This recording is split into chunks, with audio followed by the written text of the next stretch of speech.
The Jewish understanding of the Spirit is very similar to the New Testament understanding of the Spirit, partly because both of them depend on the Old Testament understanding of the Spirit.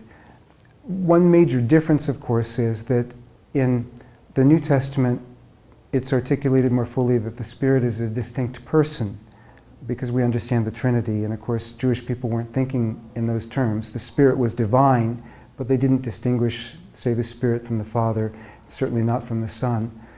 But in terms of the Spirit's activity, in the Old Testament the Spirit was often associated with prophecy and empowerment to speak for God and to act like prophets did.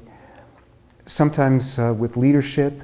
Sometimes the Spirit was associated with spiritual purification, like Ezekiel 36, verses 25 through 27. God says someday he'll cleanse his people with pure water, with the Spirit. He'll put a new spirit, a new heart within us, and give us his Spirit so that we'll walk in his ways and keep his commandments, just like he speaks of the new covenant in Jeremiah 31.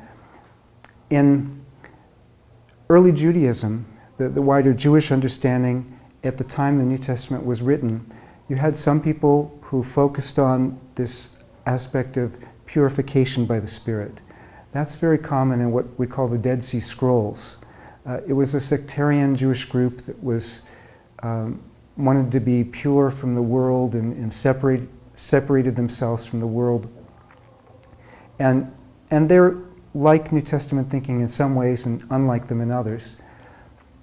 But the most common understanding in early Judaism was that the Spirit comes, the Spirit was associated with prophecy. And that happened sometimes in the Dead Sea Scrolls, but widely in other circles. Some of the elite believed that the Spirit no longer worked that way among people, because nobody was worthy in their generation to have the Spirit. And so prophecy no longer existed. They were cessationists in that sense. There were also some people like Josephus. He acknowledged that there were some people who could prophesy accurately, but he wouldn't use the label prophecy, or he wouldn't use the label prophet to describe them. But when you come to the New Testament, you see this flourishing of the activity of the Spirit. Acts 2:17 and 18, God says, I'll pour out my Spirit on all flesh. Your sons and daughters will prophesy. Your young men will see visions. Your old men will dream dreams. I've been having a lot of dreams. I guess I'm getting old.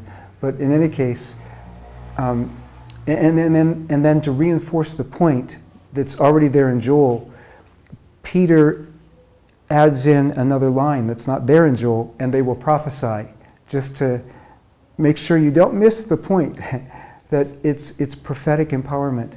So we have people prophesying in the book of Acts in a more direct way. We also have the Spirit working in a way that all of God's people are spokespeople for him, because he's empowered all of us to be witnesses for him. And so we speak the word of the Lord, we speak the gospel, empowered by the Spirit, the way the prophets were in the Old Testament. The spirit of purification is also in the New Testament. So you have where John speaks of born of water and of the Spirit. Now, Calvin took that as a certain Greek construction, and I agree with him, which is why I'm quoting him here, but the water of the Spirit, it was a hendiades, because later on in John's Gospel, Jesus speaks of rivers of living water, and John explains this. He was speaking about the Spirit. So the spirit of purification, and we have that elsewhere. You were washed by the Spirit, and so on. So we also have some aspects that are not as common in the wider Jewish context. The spirit of wisdom and knowledge, you do have that in the wider Jewish context. I kind of subsumed that under prophecy, but you have that in the New Testament. But the idea of this personal relationship with God, where God dwells in each of us continually, the kind of intimacy that promises us, or at least promises us access to, is way beyond anything that the New Testament's Jewish contemporaries had imagined.